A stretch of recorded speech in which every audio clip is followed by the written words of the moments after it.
Mm-mm.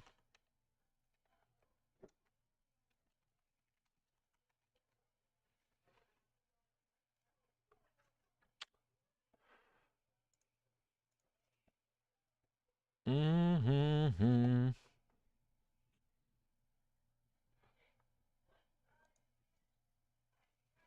Wow, wow, wow. More stuff to talk about. Logan, what are you doing? Give me that. Give it to me. Thank you. You need to go in the living room and find something to do. Give me that. Thank you.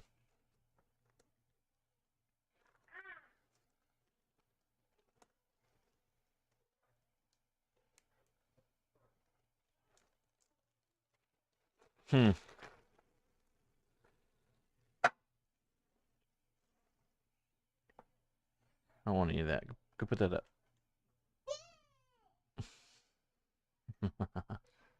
Hello, everybody. Sorry. I don't know if y'all noticed, but the STB came out with some regulations today. Was it today? Today's today's 6th? Yep, they did. They came out with them today. I'm gonna go over them. I'll make another video on it separately, but I figured I'd go over them today's stream. If whoever's here, they get the heads up to get to see what the heck Mr. Oberman is about to do to all these class ones.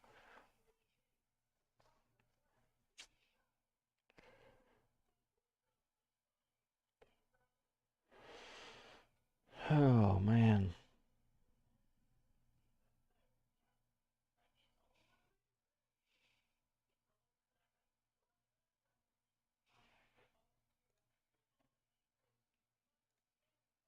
Mm mm mm.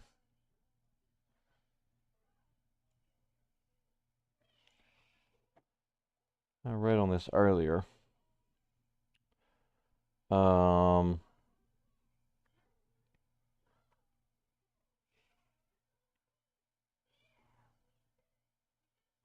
Yeah, Tom. She's all three of them were pretty bad. The what was her name? Cindy, I think, was a far left. She's a shorter hair woman. Then you have Annie, who's on the far end. That was talking about HR. And then you had the guy in the middle that was dealing with customers, and they were all just they're pretty rough. But yeah, they came out today with some regulations for these class ones, mainly the big four: BNSF, CSX, Norfolk Southern, and Union Pacific. Um, they want these class ones. What are you doing? What? Yeah, cookie. But they want these class ones to pretty much have um, a recovery plans made by May the 20th, is what it says. And I'm pretty sure they have bi-weekly conference calls with the STB staff. Uh, yeah, true, you're right. Yeah, Shaw or Squires, neither one of them were there. And Mr. Primus was not happy about that at all. Yeah, it says the board's requiring service recovery plans and progress reports from the four largest U.S. rail carriers and is directing those carriers to participate in bi-weekly conference calls to further explain efforts to correct service deficiencies.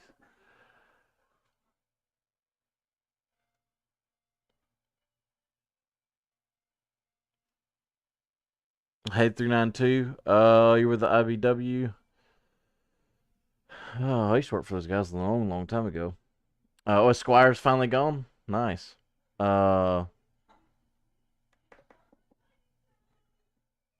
it's a good idea to change careers. I'm gonna tell you this: if you're gonna do it, now's the time. I wouldn't wait around.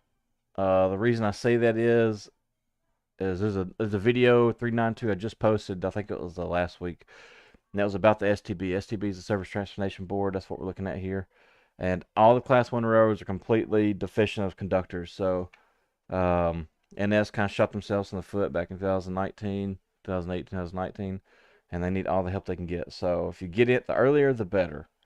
As far as electrical work and being an electrician, You know, your pros and cons there. You know, as an electrician, you're home every day.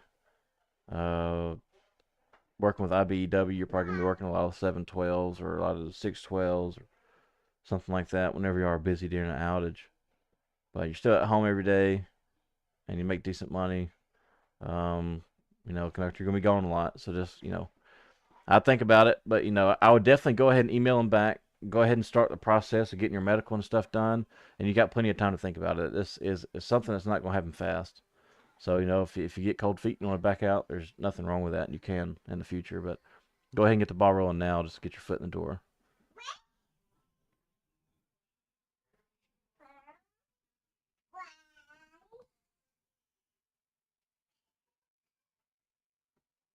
I like this part right here. It says the board's also requiring all Class 1 rail carriers to report more comprehensive and customer-centric performance metrics and employment data for 6-month period. That's interesting.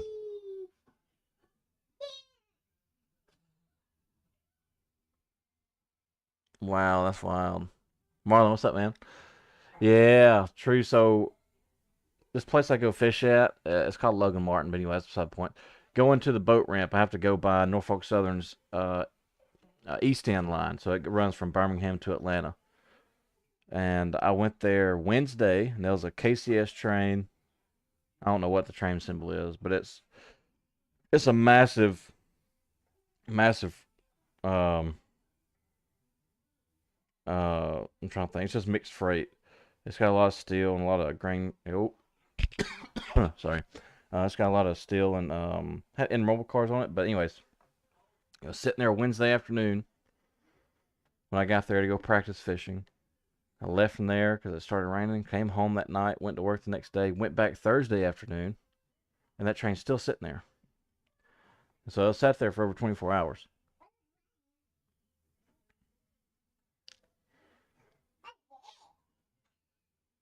392. I think. What? Oh man, hang on. Someone can correct me. What's the starting pay? I think the conductor trainee pays one.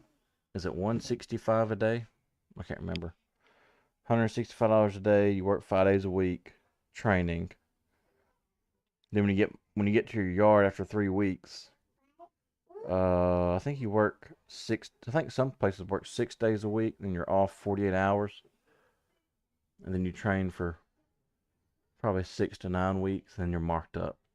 Once you get marked up, you'll probably make your first year earnings is probably between, I don't know, probably gonna be between, I'd probably say 70 and 90,000 your first year. It really depends on your terminal though, where you hire out of. 185 a day. Okay. 185 a day. That's good.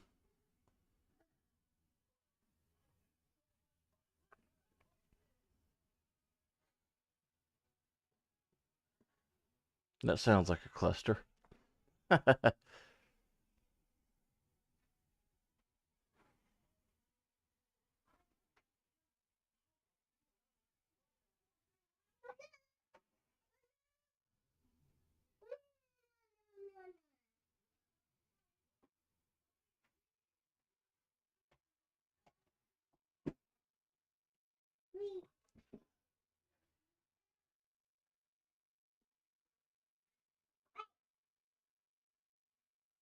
MFD, what's up, man?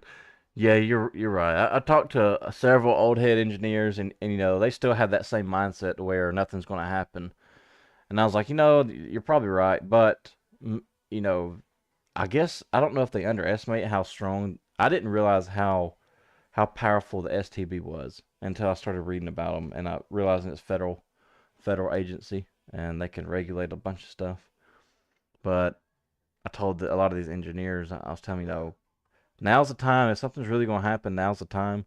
And I think the reason they're doing it now is because of that supply chain, crisis where the shelves are empty everywhere you go. Like I live in a little bitty town in Alabama, and the shelves are empty. I'm glad to see them doing something. Uh, yeah, I'm make a video strictly going over this stuff tomorrow, but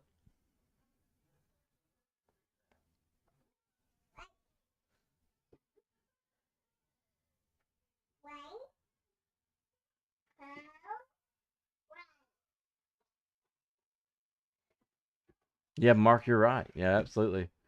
Michael, any interview tips? Um, well, just be yourself, man. Just be yourself. Be willing to, make make sure they understand you're okay with traveling. You're okay with being gone away from home. If you happen to be single with no kids, just be sure and touch on that. And you're looking for a career. All those goofy cliche terms, looking for a career and looking somewhere you can retire. All that good stuff. Got to remember, you're competing with a bunch of other different people out there, so you have to sell yourself.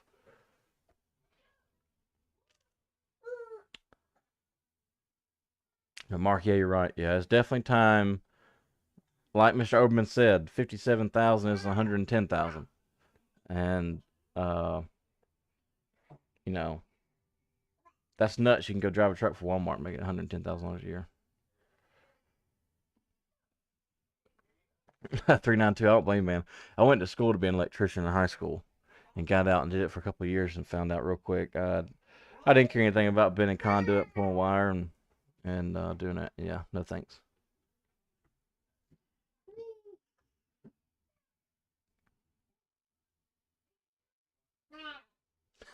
True. Yeah, that's right. I would like to see the STB get in on BNSF's attendance policy, but I think that might be later. Wit, what's up, man? I think that might be later once the crisis gets under control.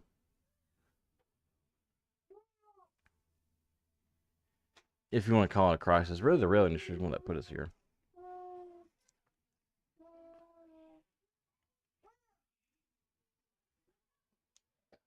I shouldn't say the rail industry, the rail chiefs, the morons up there in office.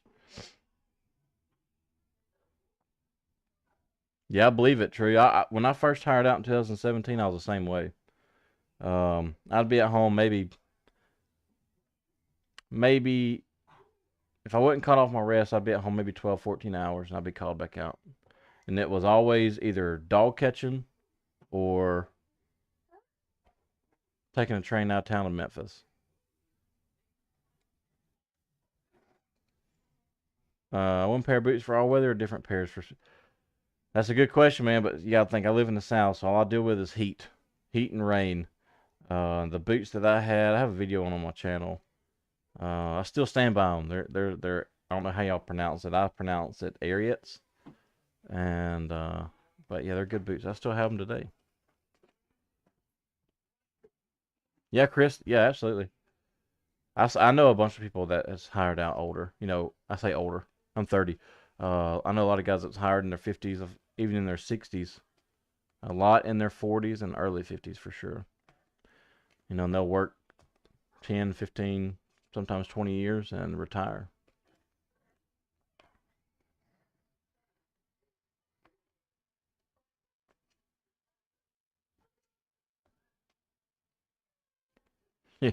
Yeah, Joshua, that's not good.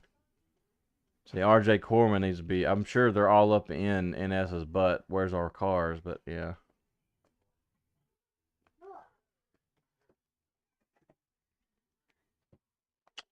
If you live in Georgia and they want you in Roanoke, Virginia. No, you have to be stationed you have to be within an hour and a half of that yard. So when they call you, you get an hour and a half call time, and you got to be on site within an hour and a half.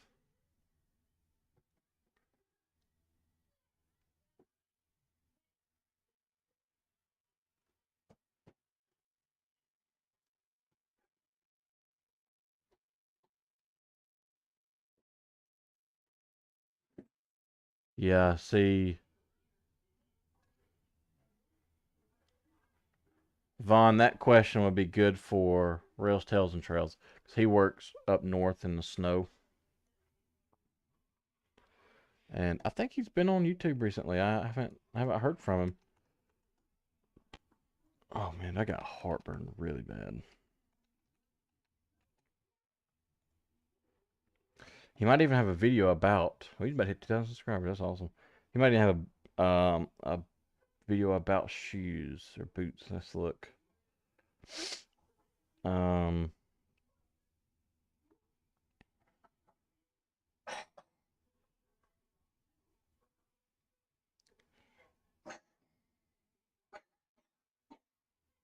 you can hear Logan's cough. He is sick. A lot of his videos are about hobbies. He works for BNSF. He's a conductor for BNSF.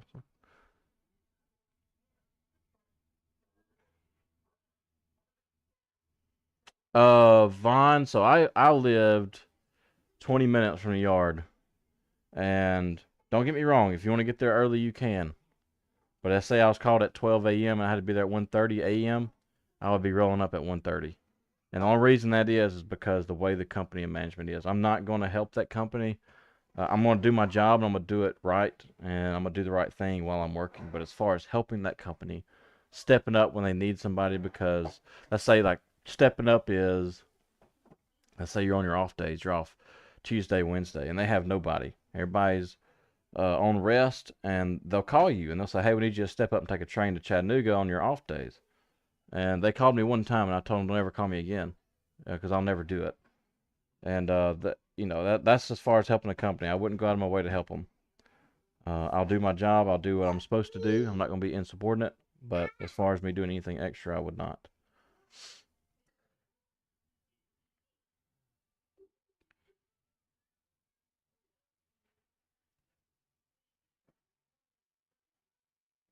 15-car trains. What?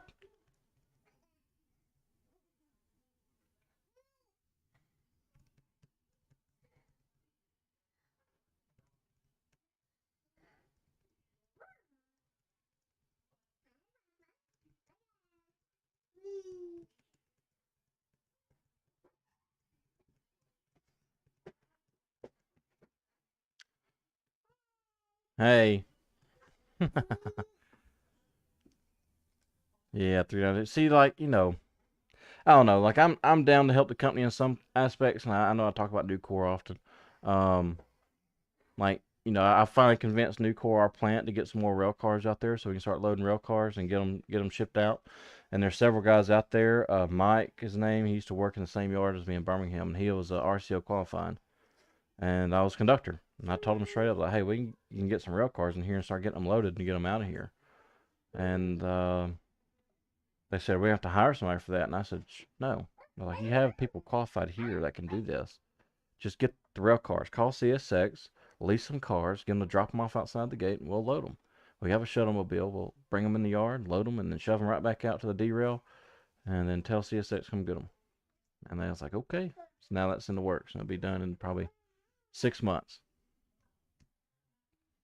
I told them now's the time too. I was like, if y'all gonna really do it, you might get some good rates right now because CSX is begging for customers. So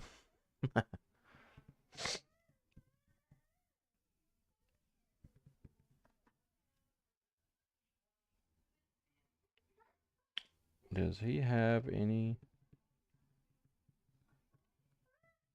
big?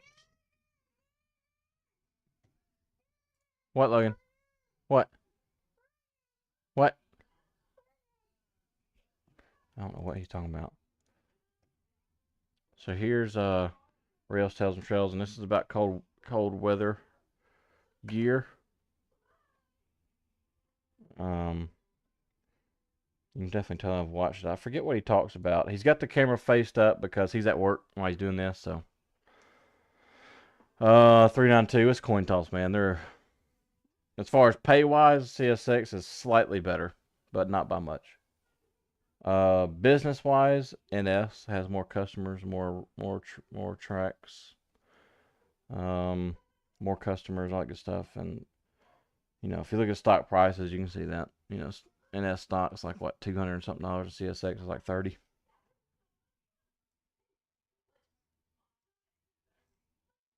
Trade, I don't know, man. That's something you'll have to ask. I transferred, but I had to wait a year.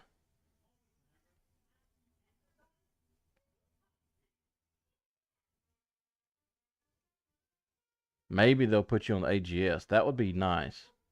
I wouldn't put it past them for them to put you on the East End though, and I'll be asking questions. But we have a guy down here. His name's Spencer. He's from Chattanooga. He works in Birmingham, and he always travels from Birmingham to Chattanooga. When he goes to Chattanooga, he's got a car up there at the dorms, and he just goes home.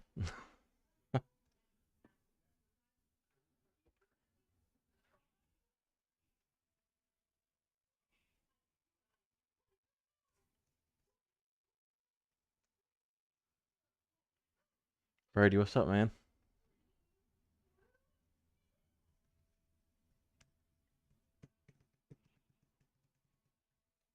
Mm-mm.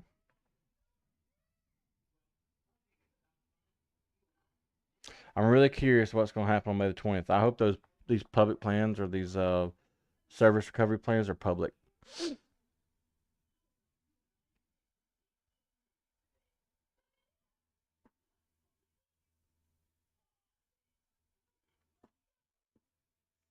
Oh, Vaughn, that's another question for the chat because I'm not sure.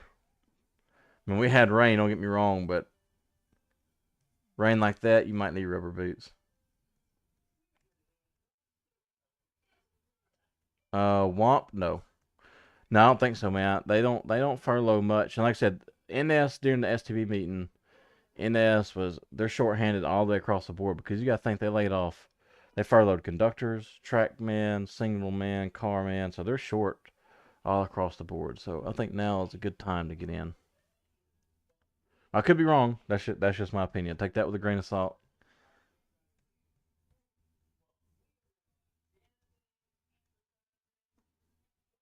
What are you doing, buddy? What? Come here. Come here. Come here. You gonna sit up here? Oh. Uh oh. Here. Yep, that's nasty. Nope, let's not get that. It's your old passy.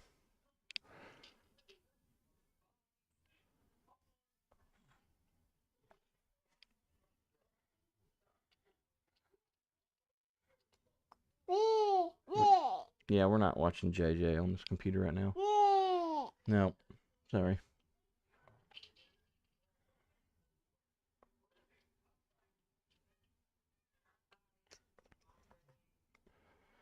Well, oh, okay, I got you. If those trains are super long, you might see them cut back down. They might turn into 26 again. Yeah, it might be 26 again here in the come in. I'd probably say within the next year or so.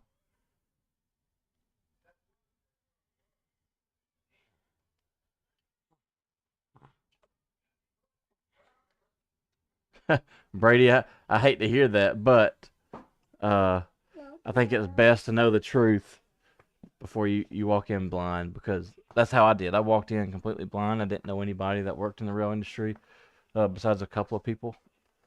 And I mean, don't get me wrong, it's still a very cool job. It pays well. It pays more than the average household income in America.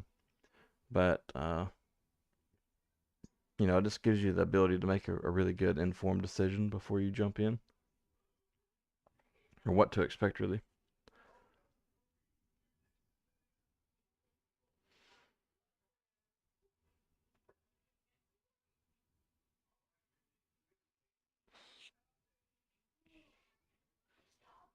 Mm-mm-mm.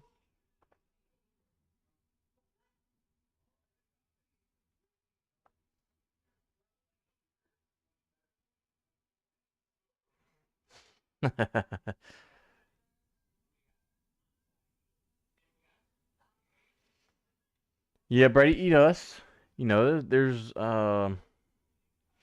you gotta think maybe with the STV things could change. I don't know about culturally or as far as their culture, it may not change, but things may get better as far as working and being gone all the time. But even straight out of high school, I'm not sure where you live, but applying for the railroad is good. I encourage you to apply at Nucor Steel. I know I'm not really, you know, I know I work for them, but that's really one of the only companies I've ever stood behind is saying that they're actually a really good company and the way they do things is really good. And um, yeah, they pay great, benefits are good, pension's really good. It's almost as good as it's probably pretty close for a retirement, really.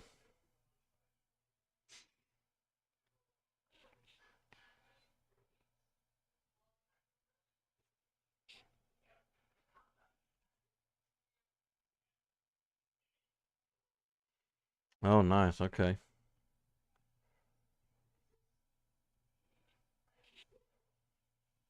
3 miles, 2 to 3 miles. I've been on a couple of those. I remember leaving Chattanooga on an intermodal train that was over 10,000 feet. That was interesting to ride in. Of course, once you get it stretched out and moving, it's easy then. I say it's easy. It's easier for the engineer. Not that I would know. I've never driven one.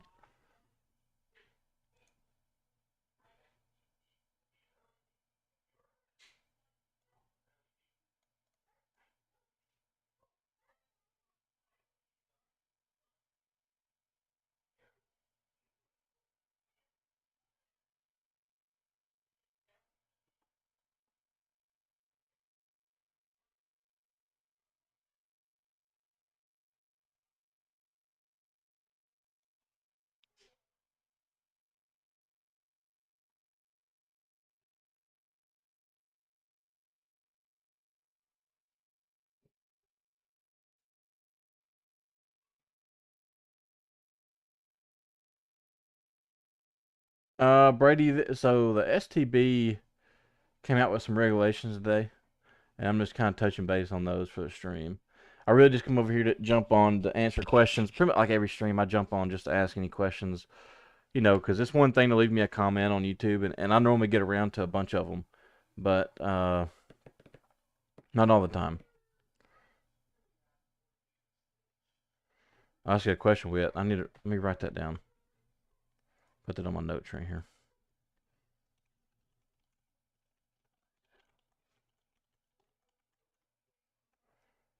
I have a huge list of video ideas that I need to make. One of them, I forgot the gentleman who commented, but he sent me a message on Facebook. It wasn't a comment. He sent me a message on Facebook, and he said he's on the job training right now, and one of the guys, conductors or engineers, told him just to focus on the basics. And he commented on me, or he sent me a message on Facebook, and he said, "Hey man," he said that these guys told me just to focus on the basics. In your opinion, what exactly are the basics? And can you make a video on it? And I said, well, that's a good question. I need to think on that for a while because it's all different. But yeah, that's a good one. As far as handling, I'll tell you this with handling different different job offers.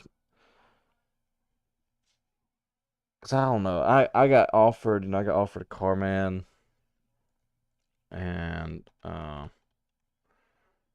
got offered a job from NS as a car man and NS as a conductor. And I don't know why I keep saying Wit. I should be saying Jeremy. Jeremy, but if it was me and I was in your shoes, I would just go with both of them, right? Uh, yeah, there you go. Yeah, yeah. Yeah, I'll just string NS along too. Yeah, you got me. I need to make that video though, because I know there's gonna be several people who are applying. Who's gonna end up in your shoes too.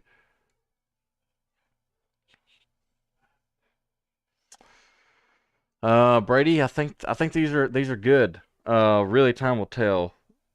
The first one being, um,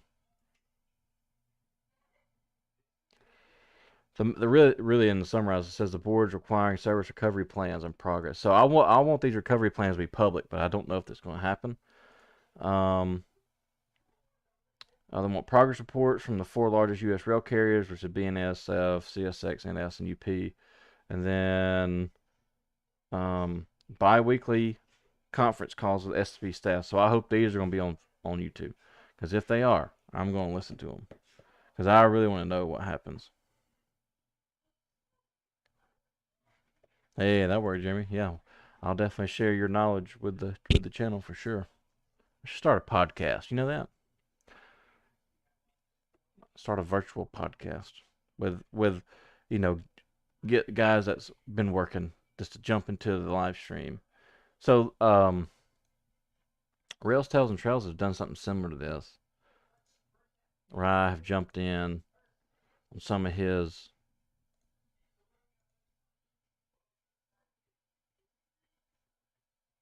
Is all his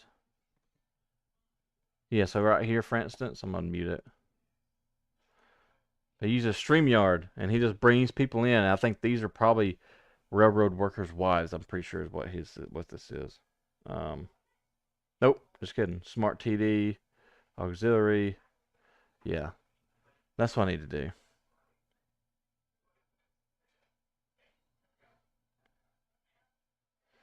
Yeah, Brady, you're right. It does. Yeah, and you got to think the STB is straight federal, and it has a lot to do with our current supply chain issues. I know a lot of the news media wants to push it out on the truckers and the ships and stuff like that. That's not the case, man. It's the rail. The rail is what has a hand in a lot of it.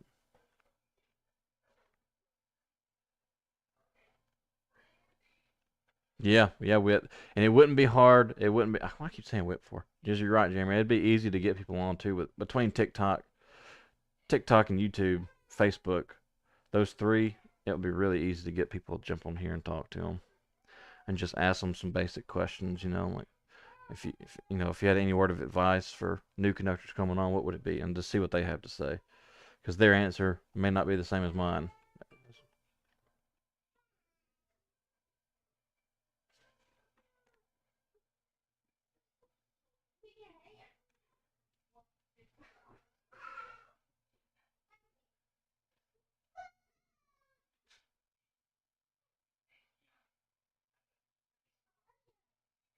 Ooh, Brady, you know more than I do.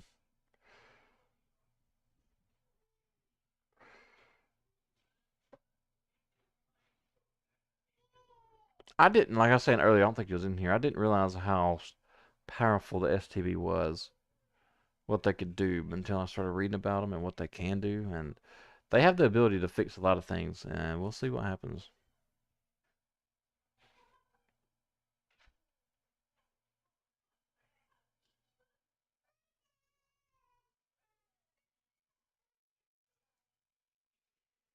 Hmm.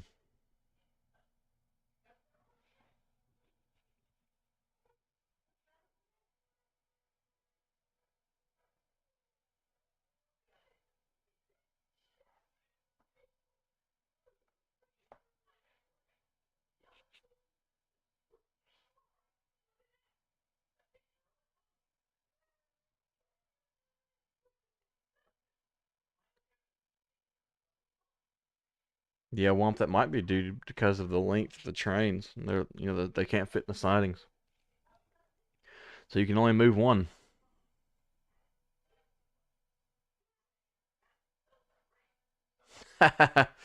Brady, it's because of my hard hat here.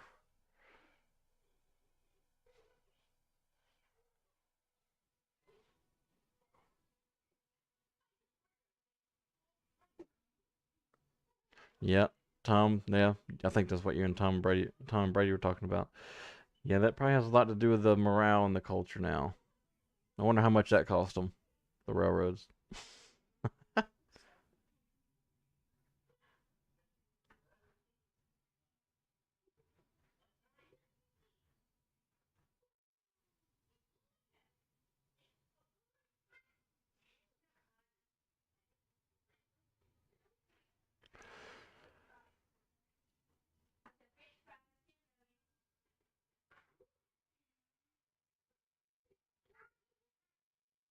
That's strange. They have room to store.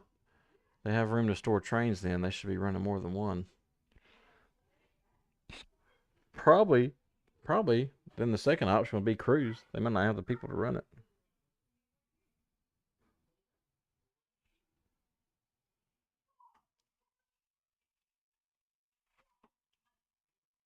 Oh.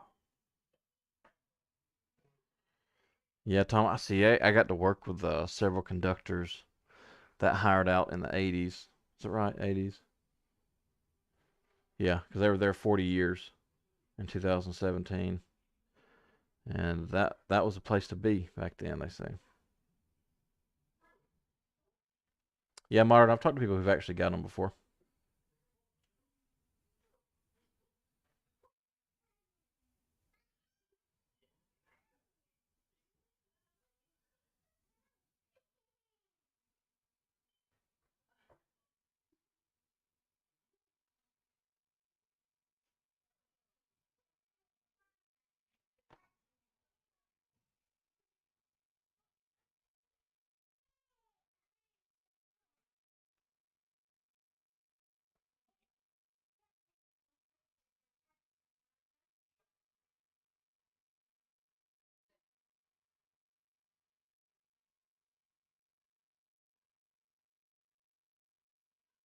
Yeah, we've had situations like that happen also.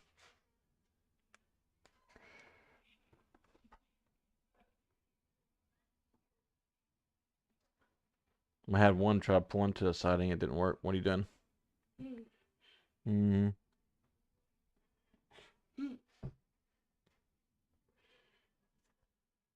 It's delayed. Yeah, wait. There you go. All right. We shut that door. Thank you. Yeah, we had a train pull into siding, and they thought it was going to fit, and it did not. And they had to make a reverse move all the way back down the main line.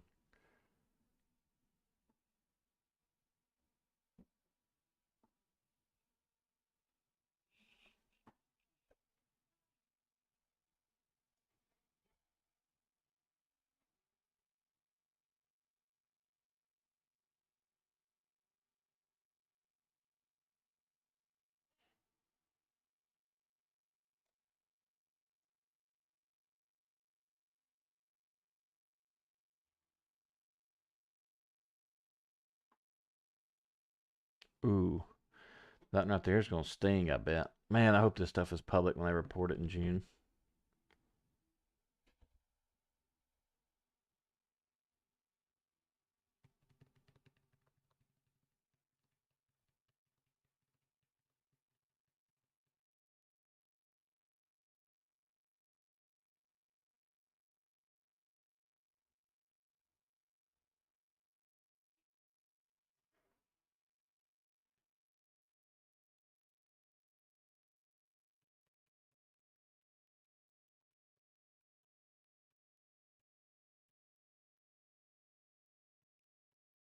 Oh, yeah, Brady? Yeah, I do. I used to play a lot. Like, I was real big, real big in Call of Duty. Um, I've gotten really big. How about that? How about this? Have y'all seen this? I know y'all have, right? Sorry, I got kind of sidetracked. Um, I got real big into Escape from Tarkov, and that's my other channel right here.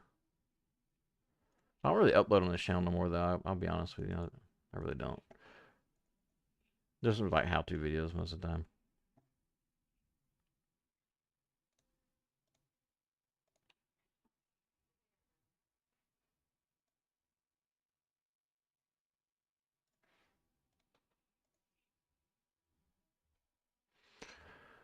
Oh, I think for the big terminals modern, I think there's like 5,000.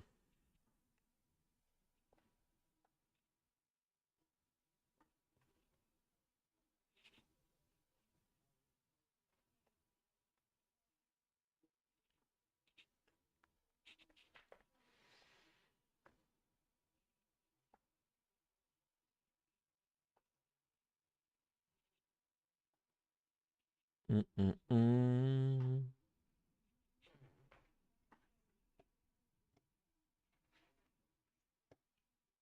I have to make a video on these 8 things right here. I want this one right here is gonna sting though. Um, Item 4 says they're going to have to report with respect to recruits for each operating division and for the system the weekly number of unplanned recruits due to compliance with federal hours of service regulations and the recruit rate measured as a percentage of total crew starts. That one's going to hurt. That one's going to be a lot because everybody hits the law because they're not they're well, during the hearing they're talking about their biggest problem is getting yards out of or getting trains out of the yard.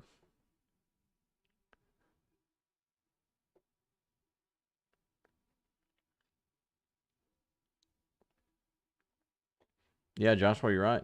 I don't blame anybody there. All right, Brady. See you, man. Yeah, Joshua, you're right. Yep, hard to want to jump into something when they could possibly, furlough you down the road, do away with your job. I don't see it happening anytime in the next couple of years, but I think,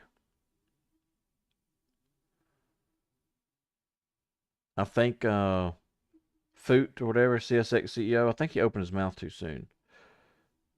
the more I've thought about this, the more I think the class one. So during the hearing, they were talking about how the labor shortage is so horrible, right? And they can't hire nobody, but they're going to try to. NS didn't mention one man crews. BNSF didn't mention one man crews. If I'm actually, I'm not sure about that one. Um, CSX CEO pretty much, y'all seen it. Uh, give us one man crews and we'll get the trains moving. I don't think he meant to say that. I think these class one railroads were going to go back and try to hire as many people as possible, but at the same time, you know, they're not going to get as many people as they need, and then come back to the hearing with these data statistics that they got to report and say, look, we're trying and we can't do it. We need something else. And then they're going to start pushing for one man crews. But Foot messed up and put his foot in his mouth and spoke too soon because he got irritated, is what I think. And, the STB knows that's what they're pushing for. They're not stupid. Premise knows. But I think Foot got a little irritated and reacted out of emotion, which is really embarrassing. You gotta think he's a CEO of a multi-billion-dollar corporation, and he let his emotions get the best of him. That's scary.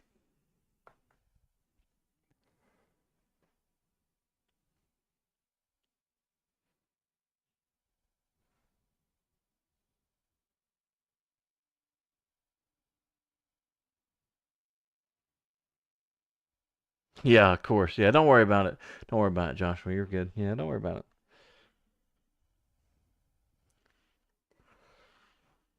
He said he didn't get invited. He was there. He may not. Oh yeah, I think you're talking about right when he. Yeah, yeah. They're talking about in the letter senior vice presidents is what they said, and they said it was up to the companies to determine who the senior vice presidents were. Senior executives. That's it. Yeah, senior executives. That's what they asked for.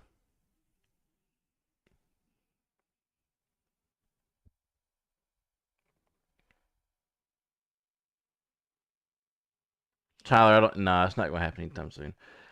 They're going to argue for it. I think in their next hearing or whenever. But it's PTC is not foolproof still to this day. Trip optimizer and leaders trash. You'll get rear-ended by your own train often if you're on a hilly territory. And nah.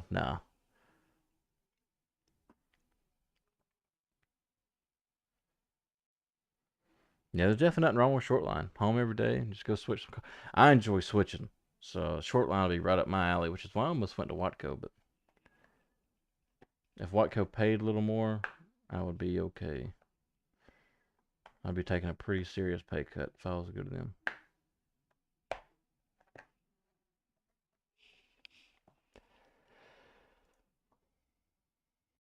Mm-hmm.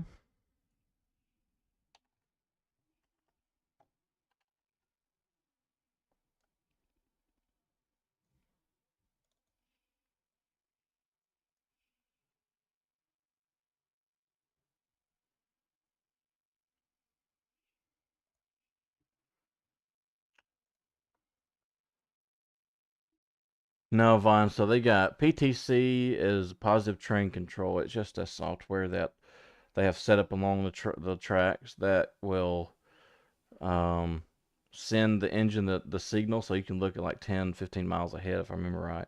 And it tells you the signals. Maybe it's not 10 miles. Maybe it's like 5 or 6 miles. Maybe just 10 miles ahead.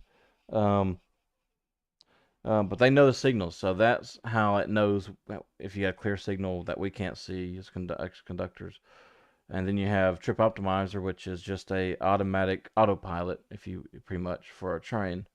You put in the length of your train and your weight and your tons, and it pulls up consists and stuff automatically, and then it knows how to run a train. So they say, based on your territory.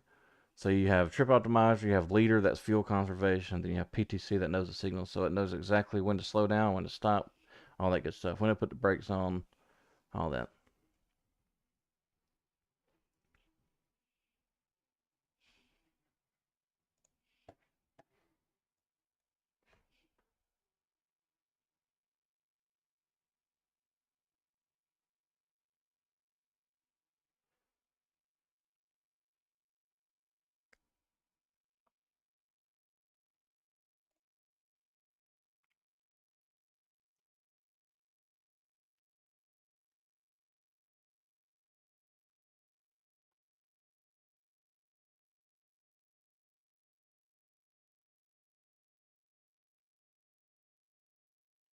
Oh, that's pretty sweet.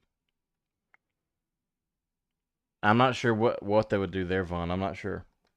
I guess I don't know who would do cuts if it was a if he if he had to pick up make a pickup. I'm not sure what they would do.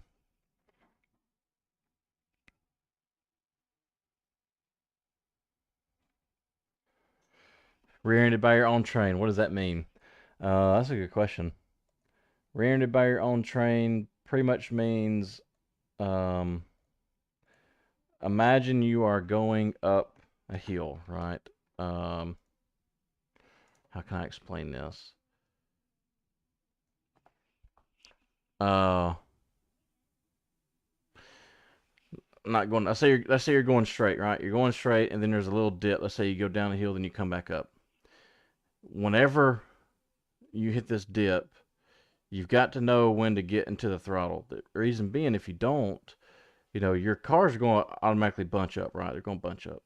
Well, if you don't get on the throttle quick enough and get your train stretched back out, when that slack rolls down the hill, it will actually rear end you. Like you will be sitting still, and all of a sudden it'll boom, and you'll get hit right in the back. DP engines are really bad about doing it if they lose communication. So let's say you're in number 8, right? You're in number 8, and you're trying to pull a heel. Well, the way DPs work is it's like Bluetooth. So if the first engine's in number 8 full throttle, then the second engine's in number 8. Where the rear end comes from is whenever you're trying to notch off and you're trying to go to like say throttle 2 or 3, and you lose communication. Well, now the head end's slowing down, but the rear is still in number 8 full throttle. So next thing you know, you'll get rear-ended, and it's not soft. It's very violent a lot of the times. It's wild. How those engineers maneuver and operate those trains and how to keep it together is wild. Like, if your train's 10,000 feet long, as soon as you hit the apex of the hill, they'll hit their counter, and by the time they get to 5,000 feet draped over the hill, so it's like this, they'll be in neutral or in idle, and they'll be setting up their dynamics, and then when they get like 1,000 feet over, they'll already be in number 1 or number 2 or number 3 dynamics, and you actually feel the rail cars coming over the hill and bumping the train coming down. Then you'll feel the dynamics push back, and it's really interesting paying attention to how that stuff happens.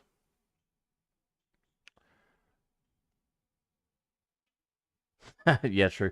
I've been rear-ended several times by our own train, and it wasn't our engineer's fault. It was tripped optimizer, and it's a scary feeling, man, because I mean, you can kind of hear it coming, for like a split second before, because you can hear the slack coming from the couplers, and then it hits you. But if you're not careful, it will knock your stuff off the desk.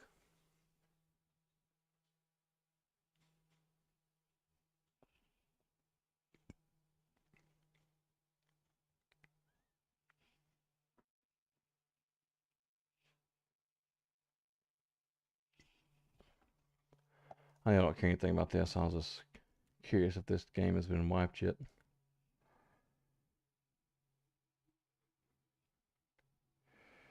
Yeah, Chris, it's interesting.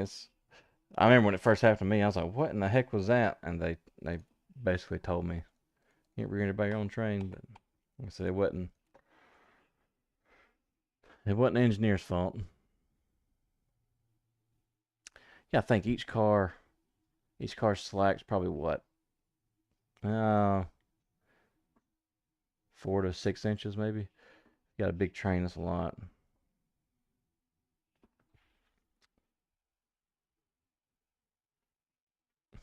Yeah, true, that's right. There's been several times where I hate to say this, but I had to push my shoulders out to keep me still, and I hope I don't pee on myself. That's just the truth, though.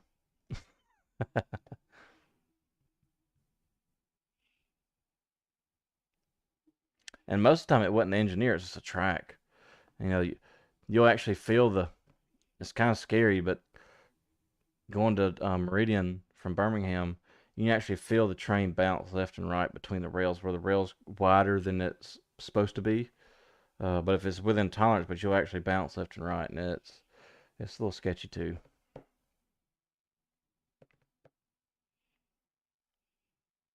I saw where that comment go. Well, have you seen the video on how? Do you know what a draft gear is? How draft gears work? I showed this video once before. It's really interesting. That's what I used to do. I used to replace this stuff a long time ago. Yeah, this is it right here. So this is how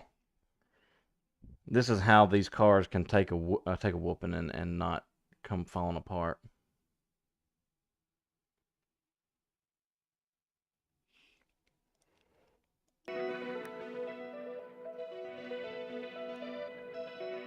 A draw gear, also known as a draft gear, is the assembly behind the coupling at each end of the wagon, to take care of the compression and tension forces between the wagons of trains.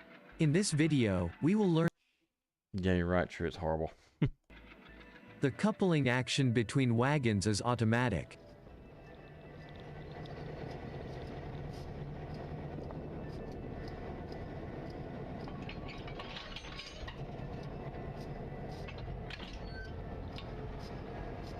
The drawbar is cast together with the coupler head.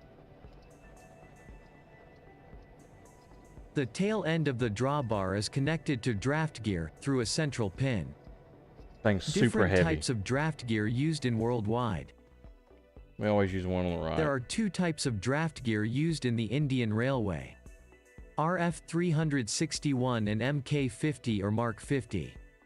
These are the high-capacity draft gears.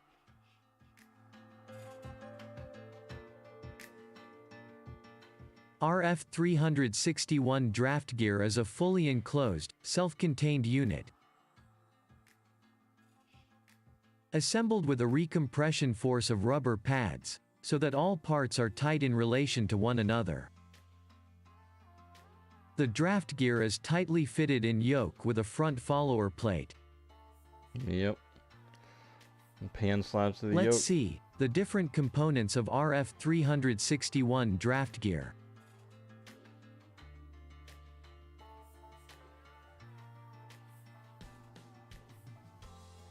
Housing or cylinder. This ain't the one I was thinking of, I don't think. I Wedge. just want to see how it works while it's going down the Choose track. 3. Friends, we cannot grow without your help. You can help us to share this video and subscribe to Let's Grow Oh, Up. come on, man. I want to see the good stuff. Just Absorbing the energy associated with pushing, Oh, yeah, this is the one. starting, stopping, and coupling. Oh, what's up, rail Nick? cars. No. Young, what's up, man? Hey, I'm glad you got some value from the videos, man. I'm glad they help. Hope everything works out.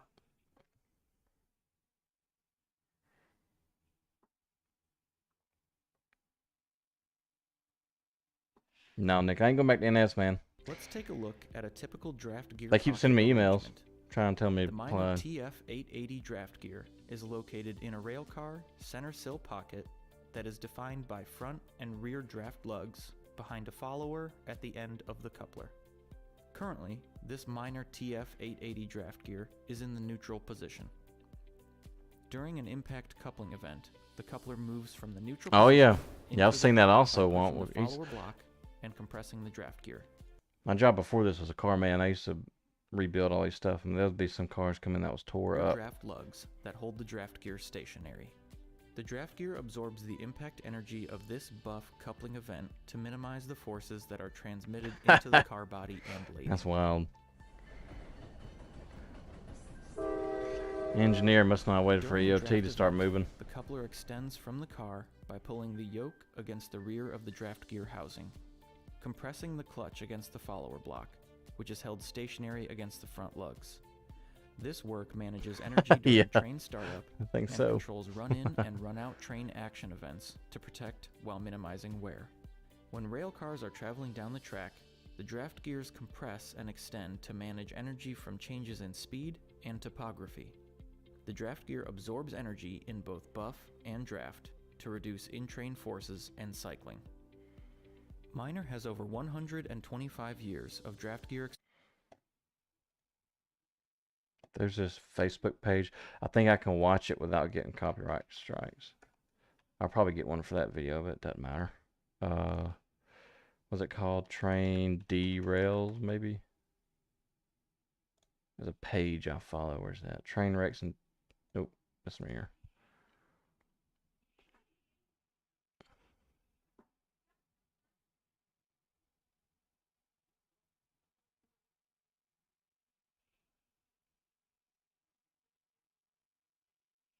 Article that what shows one man crews will work.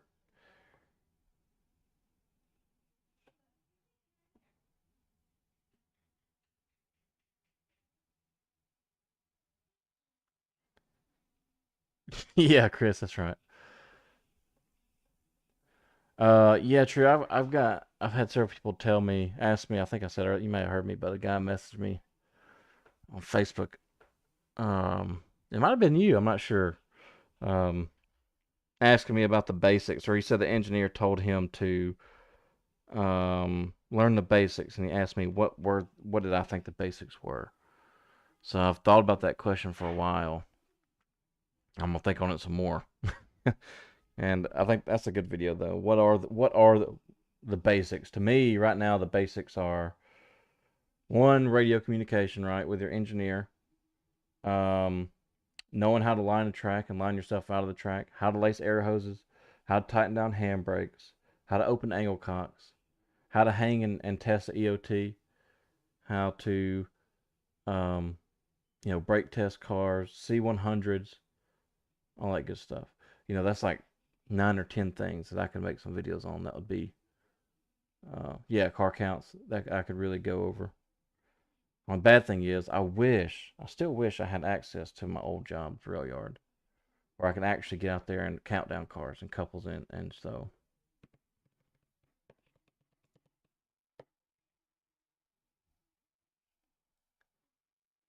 Yeah, shove and move, all that good stuff. Communication with shove and movements, that truck's a goner. Sheesh. How did that how did that engine not derail? What did he just hit?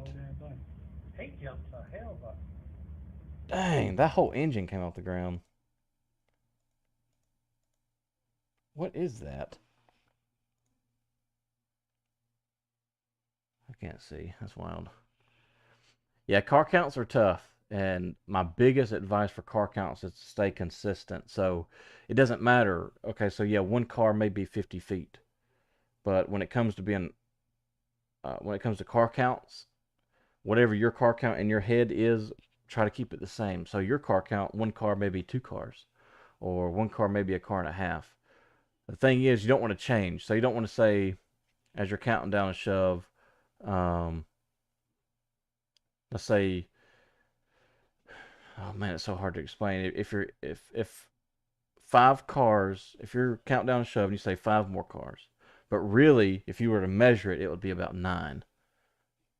And then you say 4 cars, and then 3 cars. And let's say there's a track next to you that's got a line of rail cars, and you wait until it lines up with 2 and then 1. Well, then your cars have gotten shorter over quickly. It went from 1 car count being a car and a half or 2 cars to now it's actually 1 car. And the engineer takes notes. The engineer thinks, he's sitting there looking next to the track saying, okay, Joey's 1 car count is actually 2. So I know when he says 2 car counts, it's actually 4 cars. If you start changing around, engineer, you'll start getting some hard couples. So the biggest advice I was given by old head engineers were to stay consistent with your car counts, no matter what it is, no matter the distance, to stay consistent with that car count. A hell of a. Man, that engine jumped. Oh, nice. On the ground he went. Oh, he hit the frog, huh? Yeah. Oh, I see. He was off the track anyways. Hit the frog and rolled over. And here comes the cars by him. Yeah, here they come. Wow. That's a bad day right there. Yeah, that's what I used to do too. Like if I was, in the yard and there was a track of cars next to me, I would count down with the cars.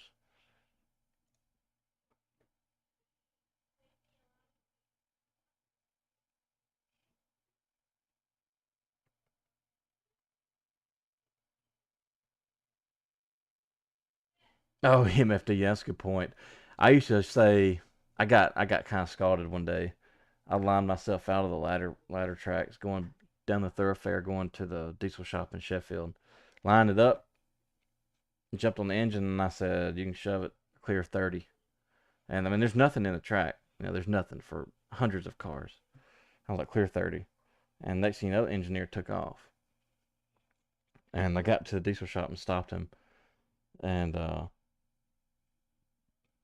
I got off the engine, lined the switch, got back on the head end. He said, "Hey," he said, "be careful when you tell up and riding clear 30." He said, "Some engineers will just absolutely take off and go flying. And if something happens, you got to stop. It's going to be hard." I was like, "That's a good point." And he was kind of upset with me for some reason. I don't know why, but he pretty much told me, he said, "Don't be just jumping up there saying clear 30 or whatever whenever, you're not all the way out of the switches yet, because you never know, one could be lined against you and you don't realize it."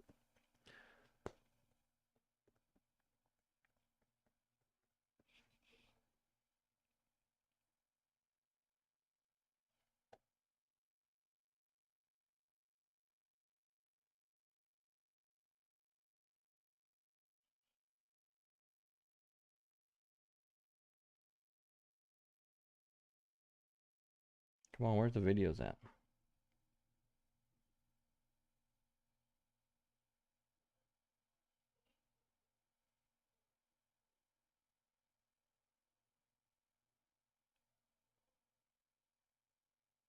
Oh boy, look at that one.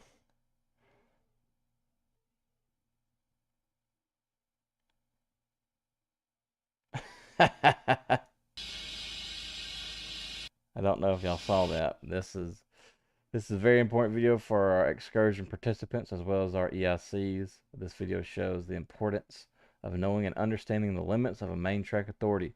Absolutely, gotta know your limits. Gotta know your limits.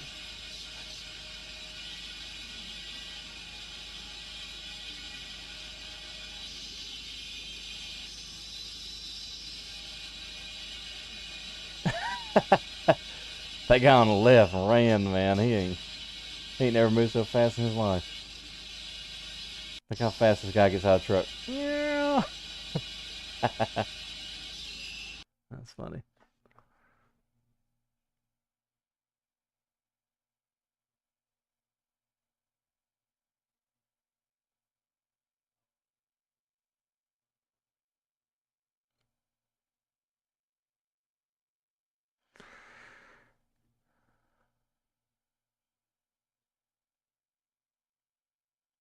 Yeah, Ty, you're right. Yeah, some engineers are really good. MFD can contest some of this. I had an engineer, Mike Hill, and all he used was the independent. He didn't use automatic brakes, but he would time it just right. I remember my first day cubbing. Yeah, I think I had experience before this coupling car, so it wasn't anything new. But I was still working on my car count. It wasn't perfect. But I told Mike, I said 5 cars to a couple, 4, 3, 2, and he was coming in hot. And all of a sudden, I told him 2 cars, and he hit the independent, and the slack rolled out, and went clack, clack, clack, clack, clack, and then it was barely moving, and then the knuckles latched, and the couplers never hit. And I looked at Peeper, which was my conductor, old head conductor. I looked at Peeper. I said, "Damn, he's good." And Peeper said, "Yeah." He said he'd been doing it for 39 years. Oh. Yeah, he never did use automatic brake. Probably the best engineer I ever worked with. I mentioned him a lot on the channel. He was a great guy. I haven't talked to him in years.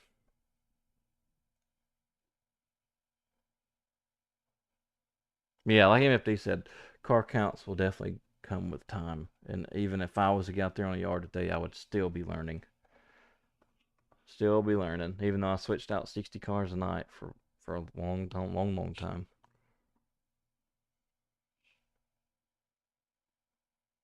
Outriggers matter. Yeah, I'd say so.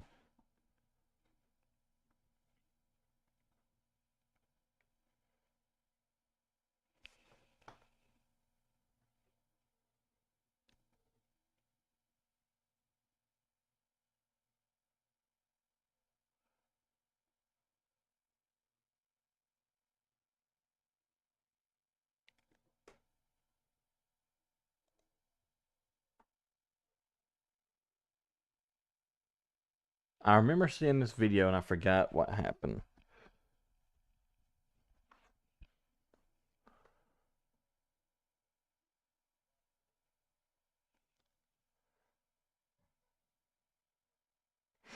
Yeah, that's what I used to do. Yeah, I used to always call out more. Um, how should I word that? Yeah, I would really say 5 cars was actually 7 or 8. Um,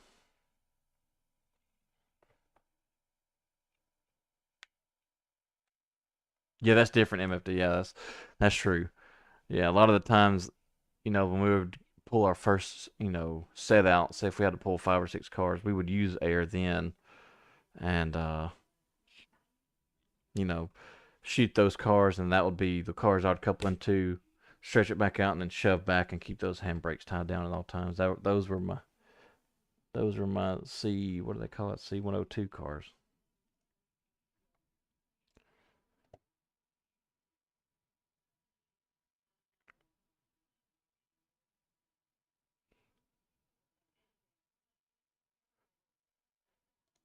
I can't think of what happened here. Washout. That's what it was. Was it washout? Yeah. Yeah. So this engineer fell asleep, right? So 25 people died on this train. Unfortunately.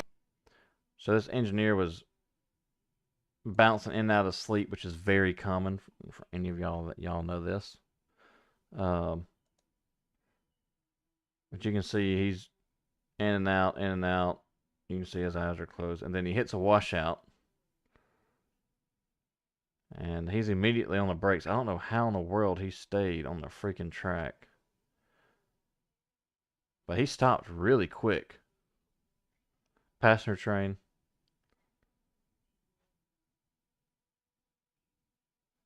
But they were blaming the crew. How can you blame the crew for a washout?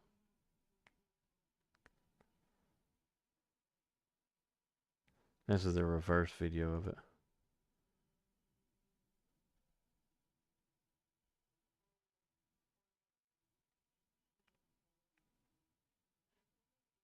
Washout and derailed. Man, that's crazy.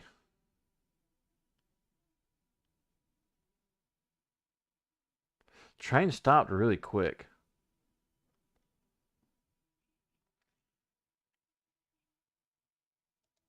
I think this is the washout right here. Yep, that's it. So you can see clearly where the balance is washed out for any. You can't catch that when you're running 70 something miles an hour. Yeah, ballast is gone, or the heel grat, whatever it is, dirt.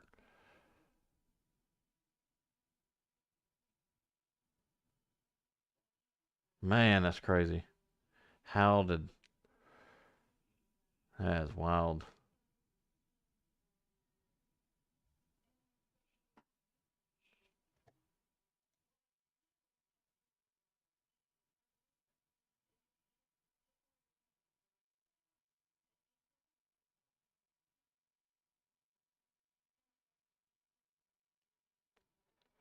Holy crap.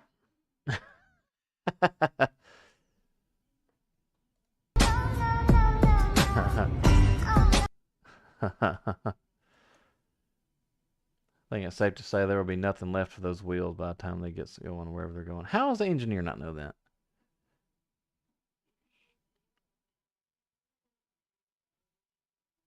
You feel? Well, I don't know. That might be a loaded rock train or something.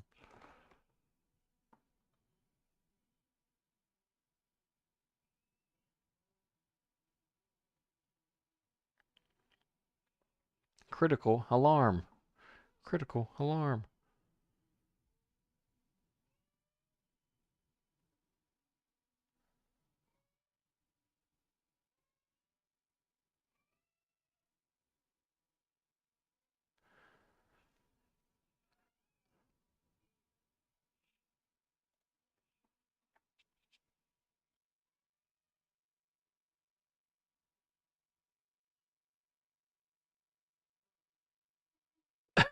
I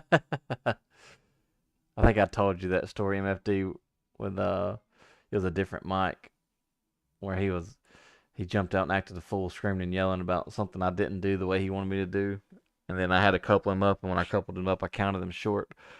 And I said 5. I said it was actually 4 cars, and I said 5, and I said 4, 3. And when I said 3, I said, "Yeah, that'll do," and then it hit and he spilled his coffee and stuff off the stand. He got up on the engine and he said, "All right." He said, "You got me." I said, "Don't talk to me like I'm some kid. Like I was a kid, but you know, if you can scream at me all you want to, but don't talk to me like I'm trash. You gotta, you gotta respect me at least a little bit." Ever since then, we were cool. We were all right. We worked together for several weeks there for a little bit when I caught their train.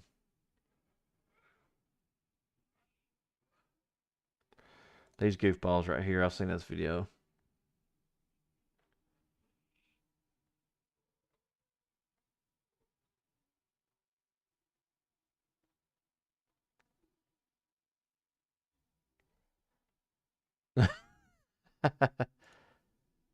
Oh, never mind. I thought it was the one that come around the corner hauling butt and they jumped.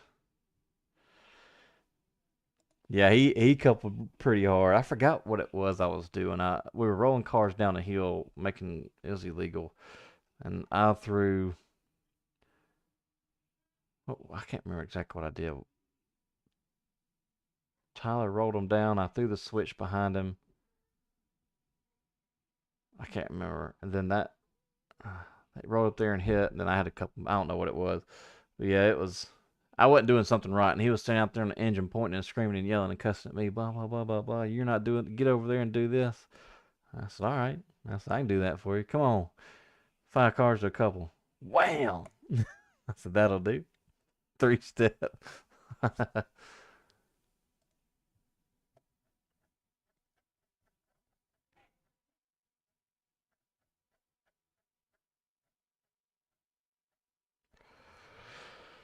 Oh man, oh man.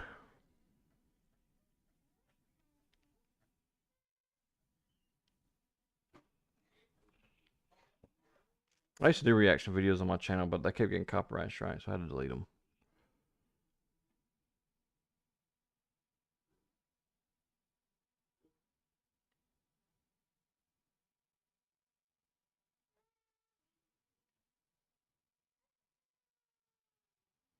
Hey, I'd say that's on fire.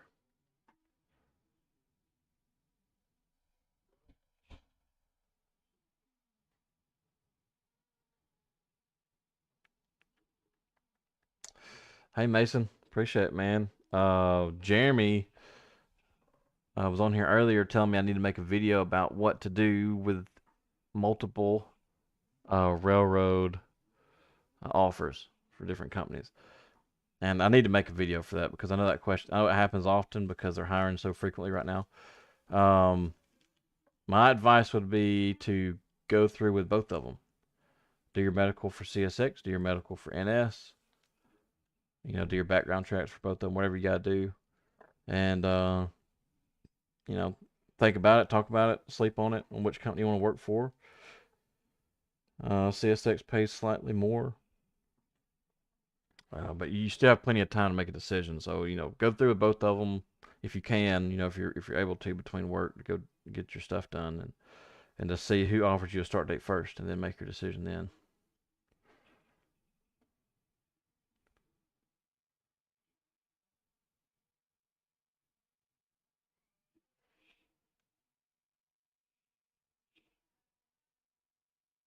Wow, look at that flange.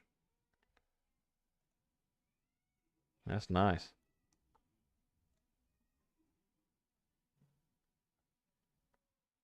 I remember that's via runaway rail car. And it appears to be a load too. You look at the springs right here. It appears to be a load. Couldn't tell you what it is. I say gasoline. Pretty sure it said gasoline.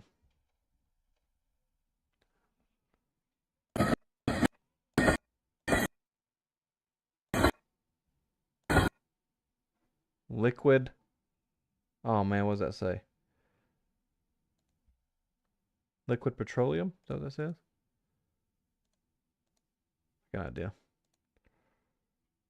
God dang it, ain't fast enough.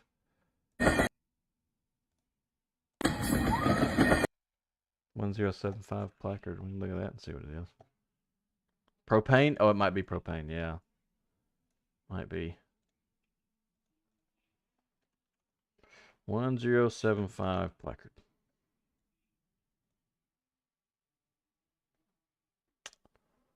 Flammable. It says flammable. This says flammable gas. Yeah, propane makes sense.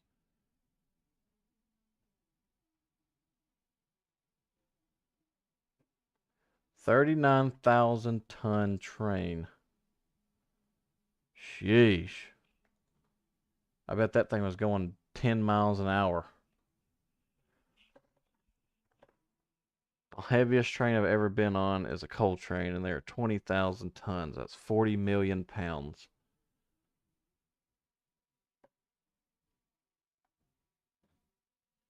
How many engines was on that thing, I wonder? There had to have been at least 39,000 tons.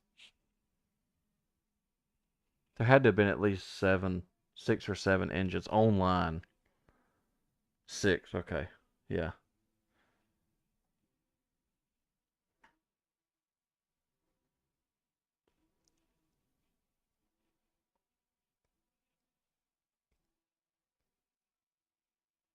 Oh yeah, that's common. They do that new core all the time. People that have shaved hair or shaved heads, they gonna get you one way or another.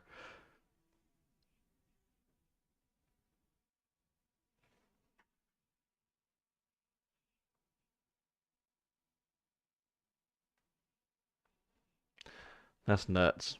I would not have been a happy engineer if I was on that train. I'd be telling officials, y'all going to give me a percentage of how much this train costs. So if it costs $40 million, 1% sounds like what y'all owe me.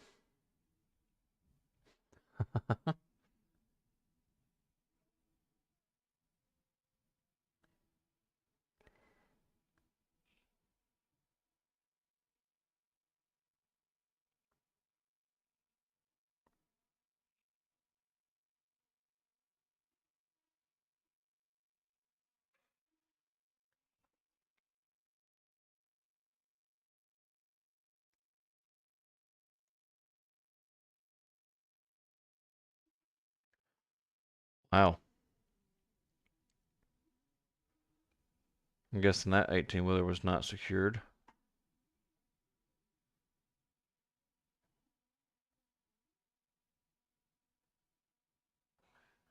Woo! Holy cow, that dude almost got.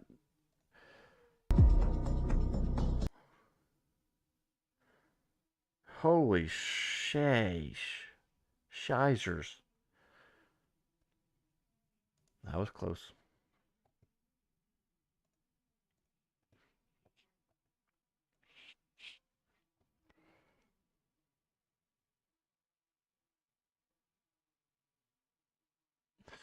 Yeah, well, most of the time on a coal train, we were in number 8 throttle.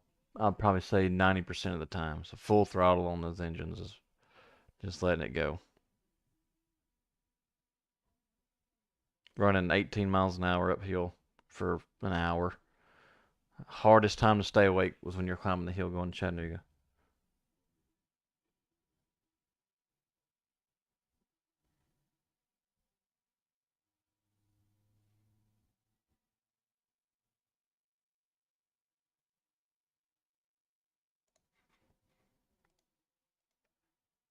Sheesh. Look at that generator. I mean, a traction motor, not generator, traction motor. That's nuts.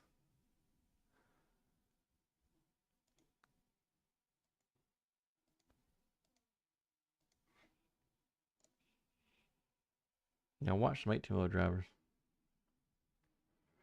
Yeah, we had 2 up front, either 2 or 3 up front, and 2 on the back. And they were always all in line. They come through Memphis and they go through Memphis. BNSF takes them. Some of them go down to Jasper, Walker County in Alabama, and then some of them we swap out with them in Memphis. We take them down to Muscle Shoals, then on to Chattanooga, then down to whatever yard from there. Yeah, that that'd be nice. Percentage of that, but I doubt that's how it works. That's what I would want to say.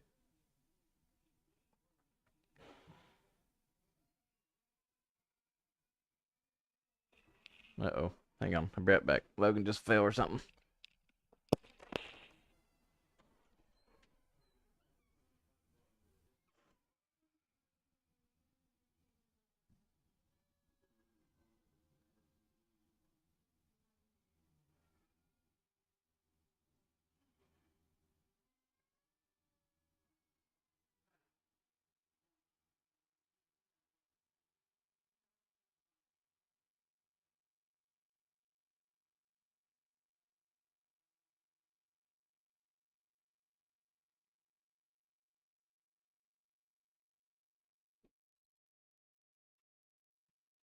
Okay.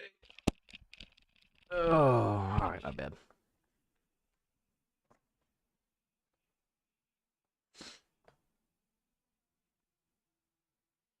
I just noticed I got a mess back behind me. I'm sure y'all've noticed that.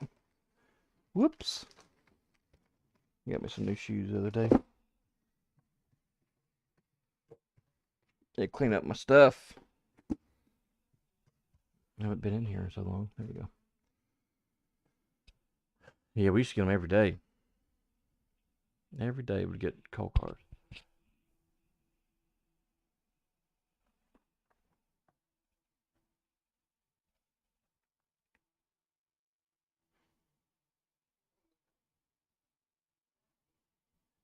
Hmm.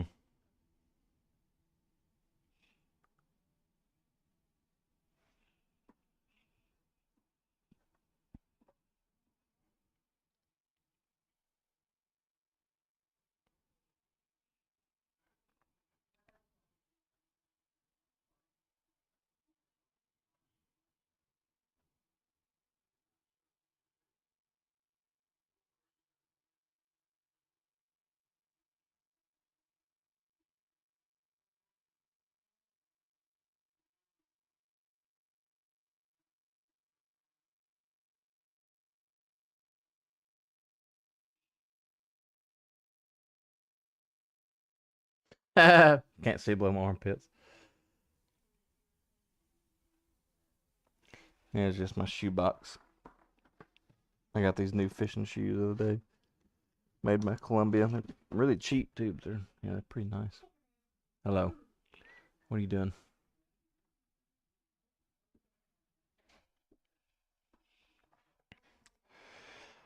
Oh man. Well, all right. I guess I'm gonna get off here. Go eat, take a shower, and get ready to fish a tournament tomorrow. I'm trying to get that video, um, going over the eight points that they gotta go over. The STB's gotta go over with the railroads here. Hopefully this weekend. Yeah, Nick, I believe it.